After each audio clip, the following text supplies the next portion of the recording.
구름대같이 몰려든 남자들의 관심을 당연히 받고 있었습니다. 그러던 어느 날 궁중 연회를 끝내고 집으로 돌아가던 초요갱 앞에 한 남자가 나타납니다. 웬만한 일로는 눈도 깜빡 안 하는 초요갱조차 깜짝 놀랄 만한 남자였습니다. 눈앞의 남자는 무려 세종의 아들 평원대군. 세종의 아들? 또 대군. 그냥 왕자도 아니고 무려 대군. 그야말로 로열 블러드. 로열 블러드.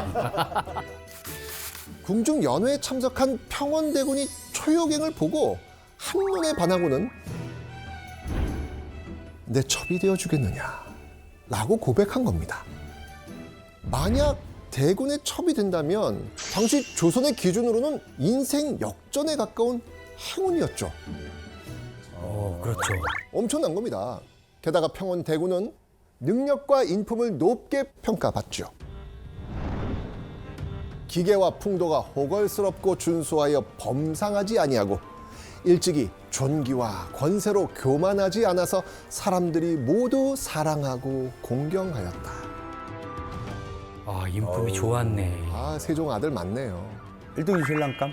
제가 볼 때 완벽하지 않습니까? 그죠? 결혼 날짜는 언제부터? 언제부터? 영광입니다. 평원대군의 이런 진심이 통했는지 초요갱도 그의 고백을 받아들입니다. 교수님, 만약에 초요갱이 평원대군을 좀 마음에 안 들어 한다. 그럼 그 제안을 거절할 수도 있나요? 그러니까 일반 왕족도 아니고 세종의 아들, 그것도 적자인 대군이 초요갱을 원할 경우에 아무리 대단한 기생이라고 하더라도 선택권이 없지요. 거부할 처지가 아니었던 겁니다. 다만 당시에는 왕족의 첩이 될 경우에는 천민인 기생신부로서는 가장 편하게 살 수 있는 방법이죠. 네. 그러니까 초요갱의 마음이 있었는지 없었는지는 모르겠지만 나쁜 선택은 아니었을 겁니다. 세종의 아들 평원대군의 첩이 된 초요갱. 그런데 이 초요갱의 행복이 그리 오래가지 못하네요. 두 사람이 연을 맺은 지 불과 2년 만에 평원대군이 천연두에 걸려 요절한 거예요. 벌써 지금 2번이나 남편을 잃은 겁니다. 아이고. 앞으로 초요갱의 인생 어떻게 될까요? 평원대군이 죽고 갈 곳을 잃은 초요갱은 남편의 죽음을 슬퍼할 틈도 없이 다시 궁궐 연회에 나가 춤을 춰야 했던 것이죠. 왜요? 당시 기생은 누군가의 첩이 되더라도 여전히 관습 도감에 소속돼서 역할을 다 해야 했고요. 양인으로 면천되는 것 자체가 거의 불가능했습니다.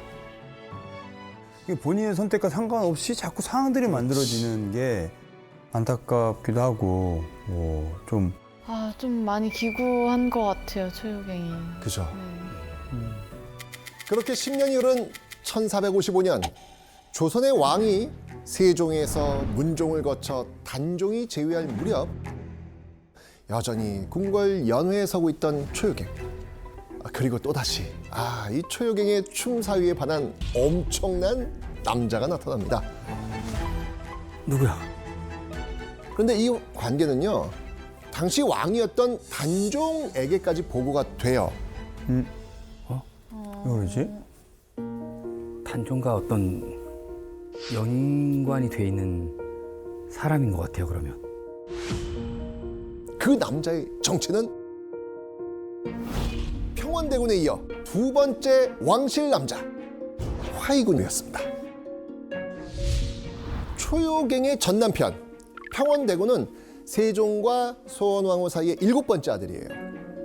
화이군은 후궁인 영빈 강씨가 낳은 아들입니다. 평원대군하고 형제네요. 그렇죠. 이복 형제. 이복 형제죠. 자, 생각해 보세요. 동생이 죽었는데 형이 동생의 연인을 만난 거니까 평원대군의 첩이었던 초요갱이 화이군과 간통을 했사옵니다 라고 고발이 들어온 거예요. 야, 근데 교수님, 평원대군은 이미 죽었잖아요. 근데 이게 간통이 성립이 되는 건가요? 네, 좀 애매하지요. 이 사건의 간통은 기혼자의 불륜행위가 아니고 정상적이지 않은 관계를 의미합니다. 근데 사실 초유경은 기생이기 때문에 간통죄가 성립되지 않는 신분이에요. 그럼에도 당시에 그러니까 세종의 왕자들이 한 여자와 통정했다라고 하는 것은 매우 민감한 사안이기도 하지요. 그래서 더 화제가 됐던 것 같아요. 자, 그런데 초유경에게 선택권이 있었을까요? 없었을 것 같아요. 없었죠. 네. 사실 그녀는 억울했을 수도 있을 것 같아요. 그죠? 얼마나 매력이 있으면 그렇게 좋아합니다. 자, 그런데 사실 이 초유경과 화이군의 간통 사건이 세상 밖에 알려진 데는 이유가 있었어요. 이 사건이 공론화될 수 있게 배후에서 작업한 인물이 있었거든요. 그 인물의 정체, 아마 여러분 깜짝 놀라실 겁니다. 초유경이 남몰래 얽힌 세 번째 왕실 남자, 바로 수양대군. 네? 나중에 누가 됩니까? 세조. 예. 초유경의 간통 사건이 수면 위로 드러난 시기는요, 수양대군이 계유정난을 일으키며 실권을 쥐고 있을 때였어요.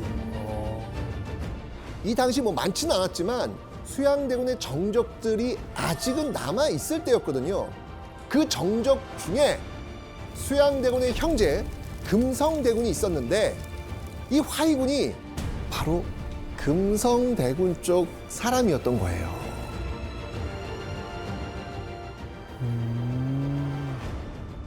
그렇게 수양대군은요, 호시탐탐 그 형제들을 제거할 기회를 엿보고 있었고 그냥 넘어갈 수도 있는 상황이었는데, 적을 제거하는 데는 좋은 거리가 된 거죠. 명분을 잡으려고지. 그렇게 화이군에게 역모 혐의를 씌우면서 동시에 초유경과의 간통 사건도 수면 위로 빵 터뜨린 거예요. 결국 이 일로 화이군은 유배, 초유경은 장 80대라는 엄벌이 떨어집니다. 그런데 초유경은 유배도 곤장도 받지 않습니다. 야, 또 평생만 출 수 있는 춤. 아직 누구에게도 전수하지 못한 그렇지, 아름다운 정확했어요. 춤이 있었던 거예요. 정확했어요. 그래서 실록에는 뭐라고 되어 있냐면, 다른 사람들은 아는 이가 드무니 고향 고을에 내칠 수가 없다고 초유경 편을 들었던 신하들이 있었습니다. 당시 궁궐에는 세종 때 활동했던 기생이 많이 남아있지 않았던 것 같습니다. 네. 그래서 그때 만들어진 궁중 악무를 아는 기생이 초유경이 거의 유일했던 거죠. 그러니까 그 덕분에 초유경이 계속 서울에 남아있을 수 있게 됐던 것을 보여줍니다. 야, 대단한 기술이 뭐가 있나 봐요, 춤. 희대의 왕실 치정 사건에 휩싸이고도 춤 실력 하나로 죄를 모면한 초유경. 그런데 2년 뒤 초유경 인생에 또 한 남자가 나타납니다. 아, 자꾸 나타나지 마 차라리. 가리고 다녀야 되나? 어떻게 해야 돼요? 차라리 나타나지 마. 심지어 이 남자 때문에 초유경의 인생은 더 꼬여요. 아이가 너무 또 누구야? 기생 초유경을 몹시 사랑하여 오직 그녀의 말만을 듣고서 갑이 두 사람을 때려서 죽이기에 이르렀습니다. 어떡해. 그러니까 누군가 초유경을 너무 사랑한다는 이유로 여종 2명을 때려 죽이는 끔찍한 살인을 저지른 거예요. 세조실록이 왕조실록에 담겨 있을 정도로. 이 초유경과 얽힌 이 네 번째 남자, 바로 계유정난의 공신 신자영. 신자형. 세조의 측근. 바로 나왔습니다. 맞습니다. 신자영은요, 계유정난의 공신이자 왕실 장례 업무를 맡아보던 예장 도감의 관리였습니다. 신자영, 초유경에 푹 빠진 거예요. 그래서 그녀를 첩으로 들입니다. 그리고는 온갖 애정을 쏟아부어요. 그런데 초유경처럼 유명한 기생이 첩이 되면 그 집안 사람들은 어떻게 생각할까요? 막 좋은 시선으로만 보지는 않을 것 같아요. 맞습니다. 집안의 종들이 초요갱의 말을 잘 따르지 않았을 수도 있고요. 불화가 생길 수도 있잖아요. 그러다 초요갱을 사랑한 신자영이 그 여종들을 벌주다가 살인까지 벌어진 게 아니었을까요? 아, 그렇게 계유정난의 공신 신자영이 살인을 저질렀다는 소식은 수양대군, 즉 당시 왕으로 즉위한 세조의 귀에도 들어갑니다. 자, 세조는 곧장 신자영의 관직을 박탈합니다. 그렇다면 초요갱은 어떻게 됐을까요? 이게 다 모든 사단이 지금 초요갱 때문에 난 건데. 곤장 그 곤장을 다시 다시 꺼내라. 기억나시죠? 그 왕실 치정 사건에 얽혔을 때도 초요갱을 세조가 내쳤다 안 내쳤다? 안 안 냈죠. 냈죠. 안 내쳤잖아요. 그런데 이번엔 초요갱에게 유배형을 내립니다. 반평생을 한양 최고의 기생으로 춤을 추며 살아온 초요갱이 간통과 살인 사건의 중심이 되며 한양에서 내쫓기게 된 겁니다.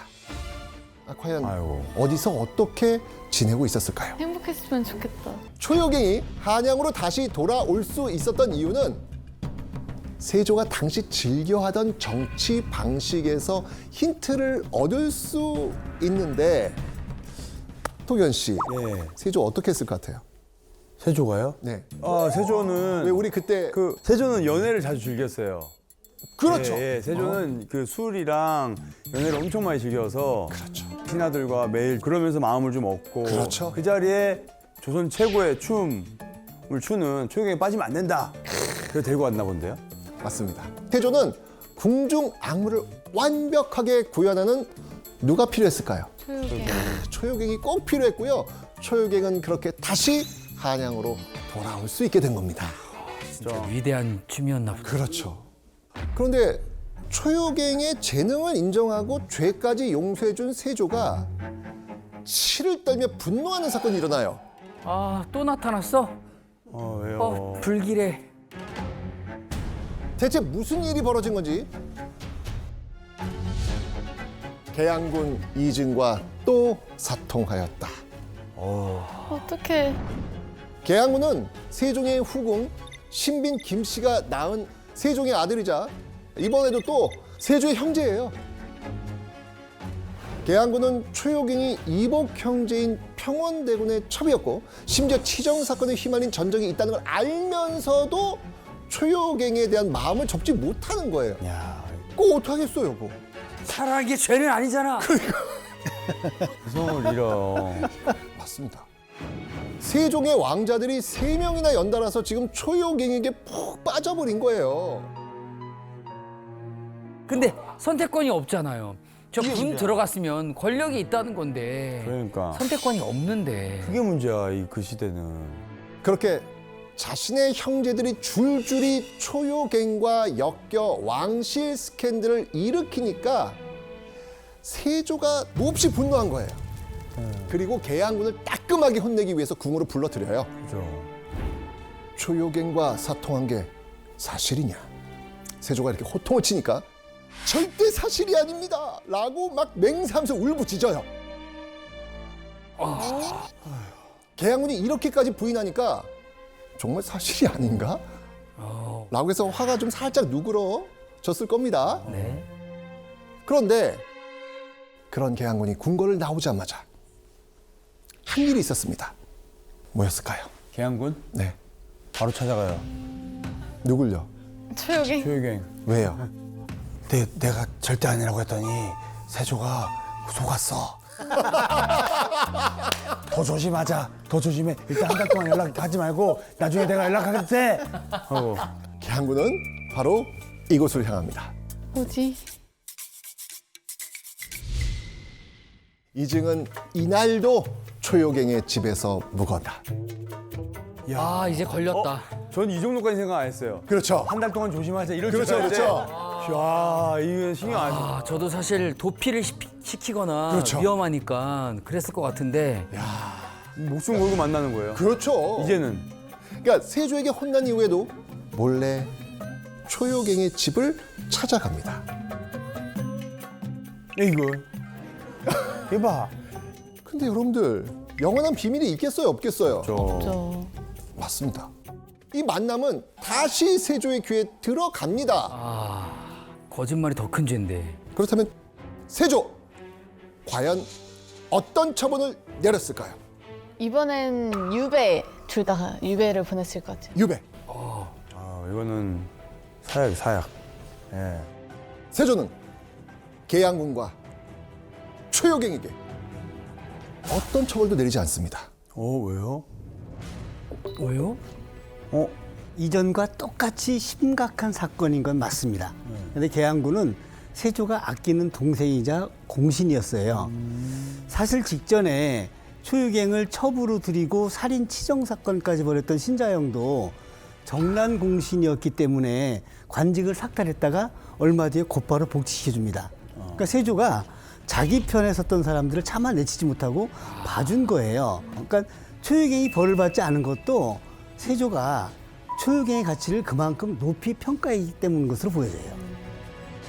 그리고 계양군과의 치정 사건으로부터 3년 뒤 최효경에게 놀라운 일이 벌어집니다. 놀라운 일? 보시죠. 여기 초효경에게 천민의 신분을 면하게 하라. 우와, 오, 갑자기 대박이에요. 고생 끝에 낙이 왔어. 세조가 직접 초효경이 기생신분에서 벗어나 양이 될 수 있도록 해준다는 겁니다. 우와. 초효경은 기생이 된 지 무려 20여 년이 흐른 뒤 양인의 신분으로 돌아갈 수 있게 된 거죠. 와, 이제 드디어. 내 신분을 찾았어. 와, 울었을 것 같아. 펑펑 울었을 것 같아요. 그런데요. 아, 여기까지만 들으면 안 돼요? 이후에도 초유경은 기생의 신분을 벗어나지 못해요. 그러니까 정확한 이유는 알 수 없는데 이게 세조가 2년 뒤에 죽어요. 그래서 왕명이 제대로 시행되지 않았던 게 아닐까라는 생각이 듭니다. 아유. 초효경의 마지막 기록은 한양이 아닌 평양에서 기생 초효경이 사건에 휘말렸다는 내용이었습니다. 자신의 의지와는 상관없이 평생 자유롭지 못한 삶을 살아야 했던 초효경. 초효경은 삶의 마지막 순간까지도 기생의 굴레를 벗어나지 못했습니다.